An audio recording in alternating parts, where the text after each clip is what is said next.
Hi everybody, this video is sponsored by a contribution from Steph, and here's her story.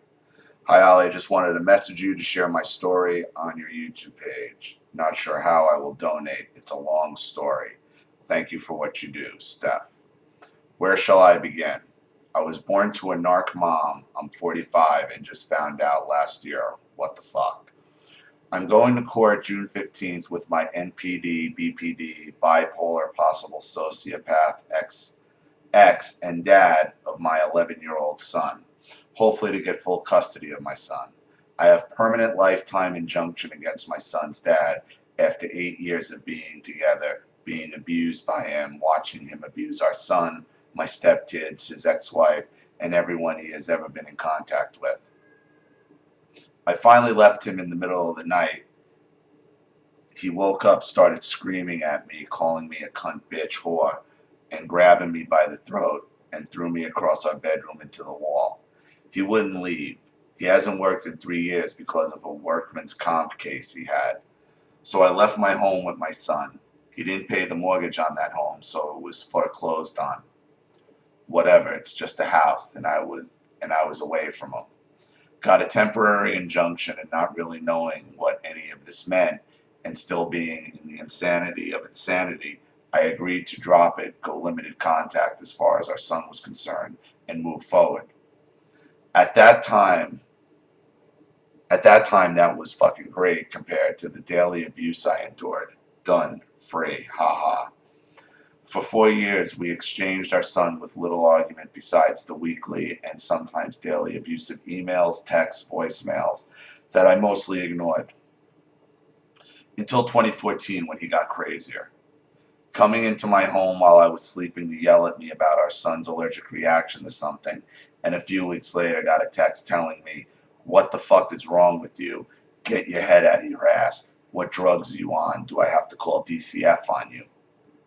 Bam, I texted him back. You can no longer text or call me. You can email me, and only about our son. I have been nice to you and your kids and have tried to keep the peace for everyone involved, but I'm done. Response: "Oh really? Name one thing you have done for me and my kids. You are a very selfish person." Choo choo, the crazy train has left the station. I knew then, which I already knew when I left originally, that this was not going to be easy. We stay because we know what to expect. Once we leave, it's unpredictable. In May of 2014, my son fell off his bike at my house, hurt his wrist, put ice on it, wrapped it with an ace bandage. Typical wait and see in the morning. He was fine and went to school. Complained one time all day to his teacher that his arm was hurt. It was fuckface's day to pick him up. The shit hit the fan and the text started coming in. "What the fuck is wrong with you? His arm is broken. I'm taking him to the ER. What drugs are you on? I can't believe you sent him to school with a broken arm." I'm rolling my eyes thinking it's not broken. Well, it ended up being broken in 2 places. "You asshole, it's broken. DCF here I come."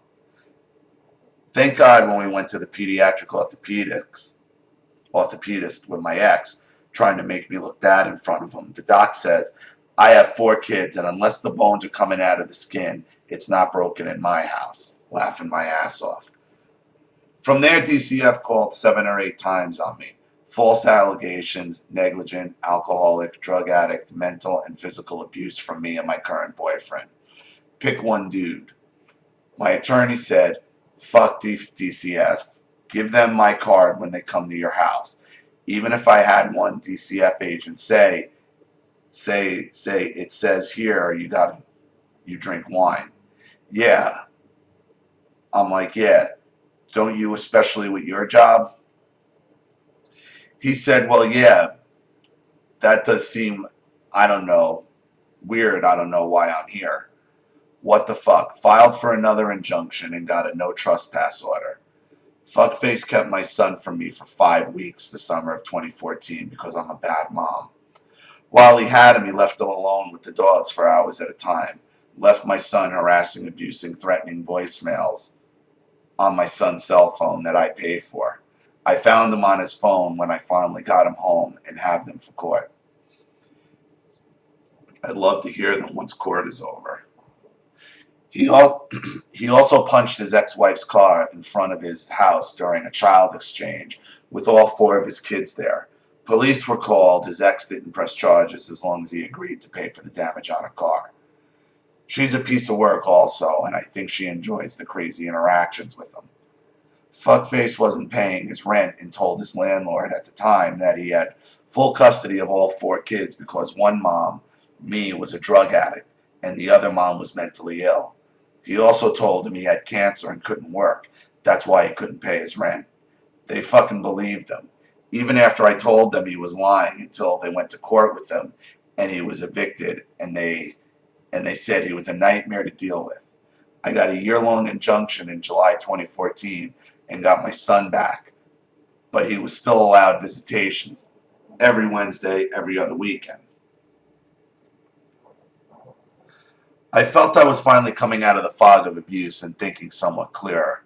Still there were and still are everyday BS things I deal with this lunatic. I haven't gotten to my mom yet.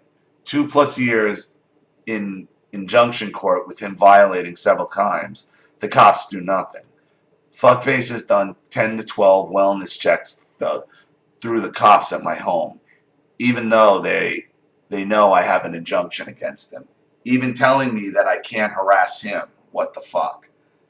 I never want to speak or see him ever again in my life, and I thought a permanent injunction meant that. I remember my mom saying to me, I don't get why you keep getting in relationships with men that treat you badly.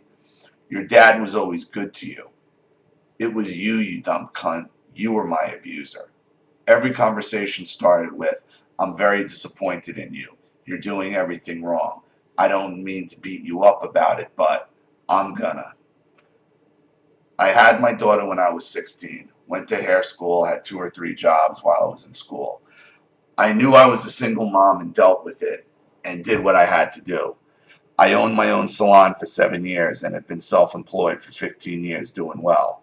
Some years are better than others. Always had a place for my kids and sometimes stepkids to come home to. I hosted every holiday for all my family's cooking up a storm, making sure everything was fun. Always inviting family and friends that had no family. I have a boyfriend, the one that helped me stand up to my ex and see what was happening was not okay. In April of 2015, I got a DUI. I am 45 years old and have never been in trouble or got arrested in my life. I fucked up. Bad timing. Not that it is ever a good time for that. You thought I killed someone the way my family treated me. Mind you, my mom, sister, brother, father, and pseudo stepdad have all gotten DUIs in the past. I was moving into a new home with my boyfriend and son. The first day we were there with my son picking out which room he wanted, the cunt came there, barged in, pushing me at the door to try to steal my son from me, thinking that he would be better off with her and her convicted felon boyfriend than with me. I took my son to the bedroom and then had to lock us in the bathroom with the cunt yelling through the door. I told her to leave because I'm not letting her do this to me anymore and just hugging my son, telling him it'll be okay. He was so confused. He even said he wanted to go with her. I'm sure just to stop everything he had been going through. Cops came, landlord came, first day I moved in. Nice. I'm standing in my driveway talking to the cops, and lo and behold, fuckface walks up. I say I have an injunction against him, arrest him. They didn't. My mom's scumbag boyfriend called my ex and said I was locked in the bathroom because of my boyfriend. Fucking liars, all of them. The truth is that my mom was saying to my boyfriend, I'm going to tell the cops you hit me, and mouthing fuck you to him while he's holding our 8-pound dog saying, why are you doing this? Just leave. He did call her a cunt, which of course that's all anyone in our family knows. He called me a cunt. Shoe fits, bitch. She knows the truth of what happened that day. We spoke once or twice since then. She didn't like that I stood up for myself. Finally, and has badmouthed me to everyone. She also did this to my sister when she was a teenager and caught the fucking guy who built our house when she was still married to our dad. And caught her fucking the guy who built our house when she was still married to our dad. My sister was banned from our family. It is now my turn, I guess, because I'm calling her out in her shit. I found out my mom was the town whore, fucking around on my dad their whole marriage, in bar parking lots, cheap hotels, fucking lying whore cunt. My whole life was a lie. She always said I don't like liars and I don't like sneaks. Ugh. My dad has been dead for 20 years. He was not the best guy I've ever known. Loved that dirty cunt until the day she died, even though they've been divorced for 10 years. I know this is long and I'm still not done. It's like your video about dominoes. So effing true. It comes hard and fast. Hold on to your hat. Oh, my dad was the best guy I ever known. Okay. So I thought I had a court date on June 15th and it was changed until the 23rd. Okay, I will wait longer to save my son from a freaking lunatic. Fuckface is hemmed up, I hope. It's been too long. My attorney told me he's a psychopath that slipped through the cracks, and I am the one who will stop him. Lucky me. Not lucky. His family will not deal with him. The courts won't deal with him. So I guess I am the one. You're welcome. You stupid, cowardly assholes. I will protect my son from him. It has cost me over $10,000, and I will not have an attorney with me in paternity court. I spent that dealing with fuckface in injunction court. My mom and convicted felon, pseudo stepdad, see my son through my ex, aka fuckface. I will donate when I have some extra money. For now, I'm using everything extra for subpoenas and trying to finish this fucker.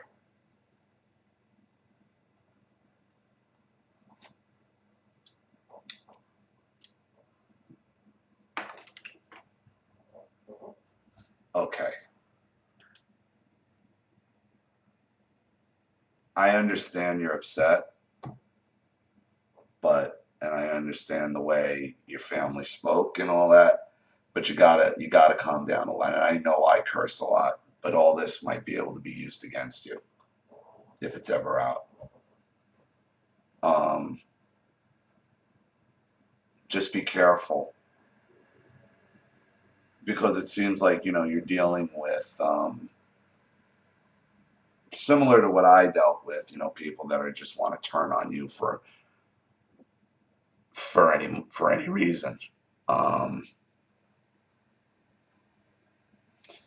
I don't understand why, if you have written injunctions, why the cops wouldn't arrest them on spot. They have to. If that's part of domestic violence laws, I don't understand why the cops aren't enforcing an injunction. Now, it's different than a court order, like for custody, because that's a civil matter. An injunction is a criminal matter. And cops usually don't let them slide. If you didn't have the physical copy, or if it wasn't on file, then you need to do that. Because, I'm wondering why if there's an injunction that he's not allowed near you and he violates it to be arrested, why he's not arrested. There is no reason to keep any of these people in your house, in your life, past court.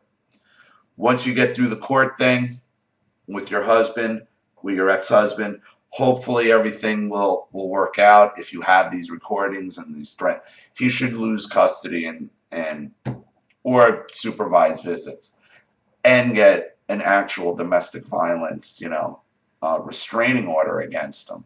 You're calling it like an injunction. I don't know if that's the same as a restraining order.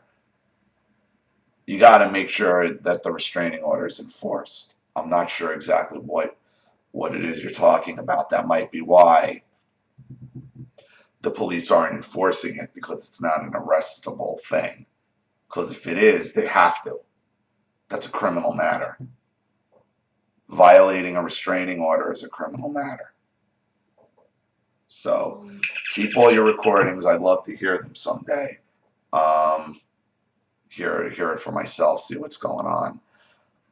Other than that, just be careful how you communicate, because like when you grow up in an environment like that, you think everybody talks like that and they don't, and that could be used against you in court. Also, the other thing with the alcohol and the DUI, like people get DUIs. I understand that. But your whole family seems to have a history of alcoholism. And I'm not saying you're an alcoholic, you might have just made a mistake, but that might be something you need to look into as well. Nothing is good when you drink. Nothing. That's why I don't touch the stuff. So, couple things to keep in mind, but thank you for your story. I appreciate it. I hope to find out what happens in the end. Thank you to everybody watching. Please leave any advice in the comments section below. And again, if you have a story that you'd like read on the channel, a piece of audio, or to expose your narcissist, or you just want to contribute, you know what to do with the PayPal link in the description box. Even if you can't contribute, send me your story anyway. I will use it and have the video right back to you. This is Ollie Matthews. Thanks for watching. I'll see you all again soon. And this might be my last video again. Take care, everybody. Bye.